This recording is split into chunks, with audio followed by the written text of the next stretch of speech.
Gym trainer ಮೇಲೆ ಹಲ್ಲೆ ನಡೆಸಿದ ಪ್ರಕರಣ ಸಂಬಂಧ ನಟ ಧ್ರುವ ಸರ್ಜಾ ಅವರ ಮ್ಯಾನೇಜರ್ ಅಶ್ವಿನ್ ರನ್ನ ಅರೆಸ್ಟ್ ಮಾಡಲಾಗಿದೆ. ನಂತರ ರಿಲೀಸ್ ಕೂಡ ಆಗಿದ್ದಾರೆ. ನಟ ಧ್ರುವ ಸರ್ಜಾ ಮ್ಯಾನೇಜರ್ ಅಶ್ವಿನ್ ಹಲ್ಲೆ ನಡೆಸಿದಂತಹ ಆರೋಪ ಸಂಬಂಧ ಮೇ 26ರಂದು ಪ್ರಶಾಂತ್ ಮೇಲೆ ಹರ್ಷ ಮತ್ತು ಸುಭಾಷ್ ಹಲ್ಲೆ ನಡೆಸಿದ್ದಾರೆ. ಧ್ರುವ ಸರ್ಜಾ ಕಾರು ಚಾಲಕ ನಾಗೇಂದ್ರ ಸಂಚನ ರೂಪಿಸಿದ್ದ ಅನ್ನೋದು ಕೂಡ ಗೊತ್ತಾಗ್ತಾ ಇದೆ. ನಾಗೇಂದ್ರಗೆ ಧ್ರುವ ಸರ್ಜಾ ಮ್ಯಾನೇಜರ್ ಅಶ್ವಿನ್ ಸಾಥ್ ಕೊಟ್ಟಿದ್ದಾನೆ. ಈ ಸಂದರ್ಭದಲ್ಲಿ ಬನಶಂಕರಿ ಪೊಲೀಸರಿಂದ ಮಾಸ್ಟರ್ ಮೈಂಡ್ ಅಶ್ವಿನ್ ಬಂಧನ ಆಗಿತ್ತು. 10 ದಿನದ ನಂತರ ಬೇಲ್ ಪಡ್ಕೊಂಡು ರಿಲೀಸ್ ಸಹ ಆಗಿದ್ದಾನೆ. ಯಾವ ಕಾರಣಕ್ಕಾಗಿ ಈ ಗಲಾಟೆ ಆಗಿತ್ತು ಅನ್ನೋ ವರದಿ ಇದೆ, ನೋಡ್ಕೊಂಡು ಬನ್ನಿ.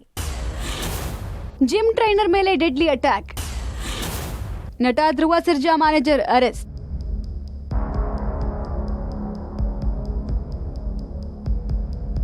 ಜಿಮ್ ಟ್ರೈನರ್ ಮೇಲೆ ಹಲ್ಲೆ ಪ್ರಕರಣದಲ್ಲಿ ನಟ ಧ್ರುವ ಸರ್ಜಾ ಮ್ಯಾನೇಜರ್ ಅನ್ನ ಪೊಲೀಸರು ಅರೆಸ್ಟ್ ಮಾಡಿದ್ದಾರೆ. ಮೇ 26ನೇ ತಾರೀಕು ರಾತ್ರಿ ಪ್ರಶಾಂತ್ ಪೂಜಾರಿ ಮೇಲೆ ಹರ್ಷ ಮತ್ತು ಸುಭಾಷ್ ಎಂಬುವರು ಹಲ್ಲೆ ನಡೆಸಿದ್ದಾರೆ. ಆದರೆ ಹಲ್ಲೆ ಮಾಡಿಸಿದ್ದು ಧ್ರುವ ಸರ್ಜಾ ಬಳಿ ಕೆಲಸ ಮಾಡಿಕೊಂಡಿದ್ದ ನಾಗೇಂದ್ರ. ಧ್ರುವ ಸರ್ಜಾಗೆ ನಾಗೇಂದ್ರ ಚಾಲಕನಾಗಿಯೂ ಕೆಲಸ ಮಾಡಿದ್ದ. ನಾಗೇಂದ್ರಗೆ ಸಾಥ್ ಕೊಟ್ಟಿದೆ ಧ್ರುವ ಸರ್ಜಾ ಮ್ಯಾನೇಜರ್ ಅಶ್ವಿನ್ ಅನ್ನೋದು ಗೊತ್ತಾಗಿದೆ. ಹೀಗಾಗಿ ಬನಶಂಕರಿ ಪೊಲೀಸರು ಪ್ರಕರಣದ ಮಾಸ್ಟರ್ ಮೈಂಡ್ ಅಶ್ವಿನ್ ಅನ್ನ ಬಂಧಿಸಿ ವಿಚಾರಣೆಗೆ ಒಳಪಡಿಸಿದ್ದಾರೆ.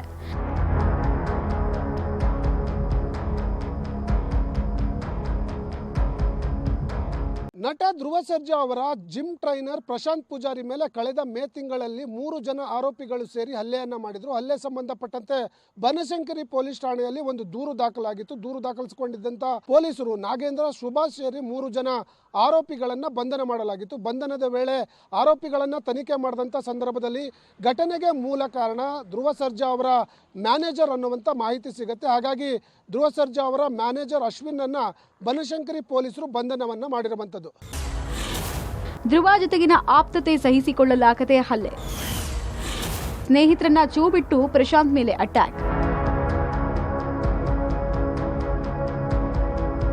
ಅಂದಹಾಗೆ ಪ್ರಶಾಂತ್ ಪೂಜಾರಿ ನಟ ಧ್ರುವ ಸರ್ಜಾಗೆ ಆಪ್ತರಾಗಿದ್ರು. ಧ್ರುವಾಗೆ ಜಿಮ್ನಲ್ಲಿ ತರಬೇತಿ ಕೂಡ ಕೊಡ್ತಾ ಇದ್ರು. ಇಬ್ಬರ ನಡುವಿನ ಆಪ್ತತೆಯನ್ನ ನಾಗೇಂದ್ರ ಮತ್ತು ಅಶ್ವಿನ್ಗೆ ಸಹಿಸಿಕೊಳ್ಳೋಕಾಗದೆ ಹಲ್ಲೆ ಮಾಡಿಸಿದ್ರು ಎಂಬುದು ತನಿಖೆ ವೇಳೆ ಹೊರಬಿದ್ದಿದೆ. ತಾವೇ ಹಲ್ಲೆ ಮಾಡಿದ್ರೆ ಗೊತ್ತಾಗುತ್ತೆ ಎಂದು ಸ್ನೇಹಿತರ ಕೈಯಲ್ಲಿ ಹಲ್ಲೆ ಮಾಡಿಸಿದ್ದಾರೆ. ಈ ಹಿನ್ನೆಲೆ ಅಶ್ವಿನ್ ಅನ್ನ ಬಂಧಿಸಲಾಗಿತ್ತು. ಆದರೆ ಕಳೆದ 10 ದಿನಗಳ ಹಿಂದೆ ವಿಚಾರಣೆ ಮುಗಿಸಿ ಜಾಮೀನು ಪಡೆದು ಅಶ್ವಿನ್ ಹೊರಬಂದಿದ್ದಾರೆ. ಇದೇ ಅಶ್ವಿನ್ ಹುಟ್ಟುಹಬ್ಬಕ್ಕೆ ಧ್ರುವ ಸರ್ಜಾ ಫಾರ್ಚುನರ್ ಕಾರನ್ನ ಕೂಡ ಗಿಫ್ಟ್ ಮಾಡಿದ್ರು. ಅಶ್ವಿನ್ ಅಂತ ಹೇಳಿ ಅರೆಸ್ಟ್ ಆಗಿದ್ದಾರೆ. 3+1 ಅಶ್ವಿನ್ ಅರೆಸ್ಟ್ ಆಗಿದ್ದಾನೆ. ಅವ್ನು ಹೈರ್ ಮಾಡಿದ 3+1 3 ಜನ. ಅದು ಅವರ ವೈಯಕ್ತಿಕ ಇದರಲ್ಲಿ ಆಗಿದೆ ಅಂತ ಹೇಳಿ.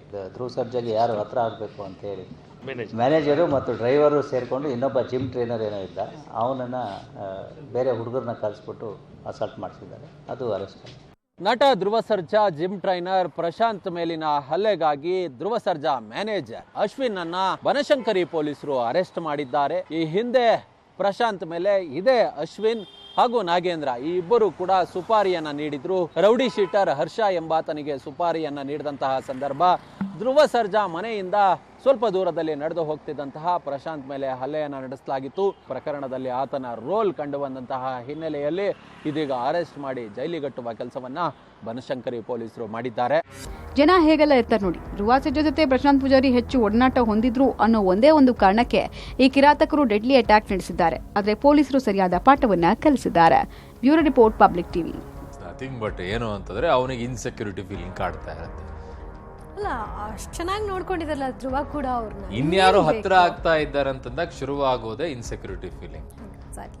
ಬರೀ ಅದಷ್ಟೇ ಅಲ್ಲ, ಪೊಲೀಸ್ ಡಿಪಾರ್ಟ್ಮೆಂಟ್ಗಳಲ್ಲಿ ಇದೆ, ಮೀಡಿಯಾ ಫೀಲ್ಡಲ್ಲೂ ಇದೆ, ರಾಜಕಾರಣಿಗಳಲ್ಲೂ ಇದೆ. ರಾಜಕಾರಣದಲ್ಲಿ ನೋಡಿ, ಯಾರಾದ್ರೂ ಒಬ್ಬ ಲೀಡ್ರಿಗೆ ಇನ್ಯಾರೋ ಹತ್ರ ಆಗ್ತಿದ್ದಾರೆ, ಇನ್ನೊಬ್ರು ಯಾರೋ ಫಿಟ್ಟಿಂಗ್ ಇಟ್ಟಿರ್ತಾನೆ, ಅವನನ್ನ ಆಚೆ ತರ್ಸಕ್ಕೆ. ಅಯ್ಯೋ ಇಂಥವು ಯಾವ ಫೀಲ್ಡಲ್ಲಿ ಇಲ್ಲ ಹೇಳಿ. ಬಟ್ ಇವನ್ ಸ್ವಲ್ಪ ಅತಿರೇಕಕ್ಕೆ ಹೋಗ್ಬಿಟ್ಟು ಹಲ್ಲೆ ಮಾಡೋ ಅಂತ ಹೋಗ್ಬಿಟ್ಟಿದ್ದಾನೆ. ಫಿಟ್ಟಿಂಗ್ ಇಡೋರು ತುಂಬಾ ಜಾಸ್ತಿ ಸಿಗ್ತಾರೆ. ಈಗ ಪರ್ಮನೆಂಟ್ ಆಗಿ ಈಗ ಹತ್ರಕ್ಕೆ ಯಾಕೆ ಸೇರಿಸ್ಕೊಳ್ತಾರೆ? ಇಷ್ಟು ದಿನ ಚೆನ್ನಾಗಿದ್ದವ್ರು ಇನ್ನು ಪರ್ಮನೆಂಟ್ ಆಗಿ ದೂರ ಆಗೋಗ್ಬಿಡ್ತಾರೆ. ಬೇಕಾ ಇವೆಲ್ಲ?